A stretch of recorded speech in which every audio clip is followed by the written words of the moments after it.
Yeah, with those strategically placed sequins. Exactly. Yes. That was scandalous. And she had big hair. She really did have big hair back then.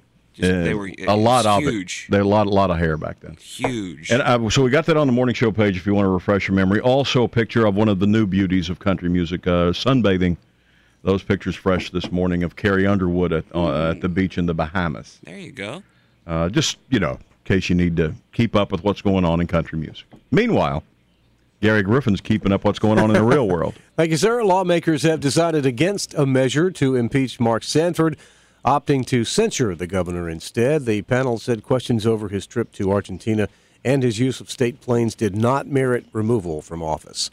Meanwhile, a bill has been proposed in South Carolina that would define the chain of command should the governor go missing again. Under that bill, the lieutenant governor would be in charge during a public emergency if the governor is out of state and has been out of touch for 12 hours. Yeah, you'd think somebody would come up with a plan like that before now. At some point. Yeah, you'd think they would. I guess they never had a governor that left the state before.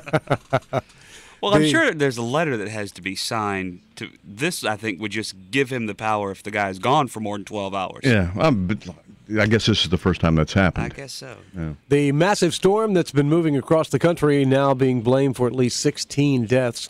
Most of them have been in traffic accident as the storm dropped more than a foot of snow on roads across much of the Midwest and New England. Hundreds of schools canceled classes. Power has been out for thousands of people from Missouri to New York. The number of homeowners on the brink of foreclosure continues to decline. RealtyTrack is reporting the fourth straight monthly drop. The number of homes receiving a foreclosure-related notice last month was down 8% from October. The rate of gang violence in South Carolina rose nearly 1,000% over the past decade, with rural Colleton County topping the list of the most hard-hit areas in the state, according to a study released yesterday. Sheriff's investigators have identified some 20 gangs operated in Colleton County, each with about 20 members. South Carolina legislators are discussing changes to a state jobless benefit system.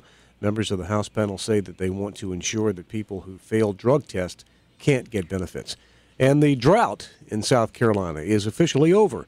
A lot of rain this fall has helped refill and recharge lakes and groundwater. Officials predict the wetter-than-usual weather will continue through January. Buffalo chicken never tasted so good from Domino's.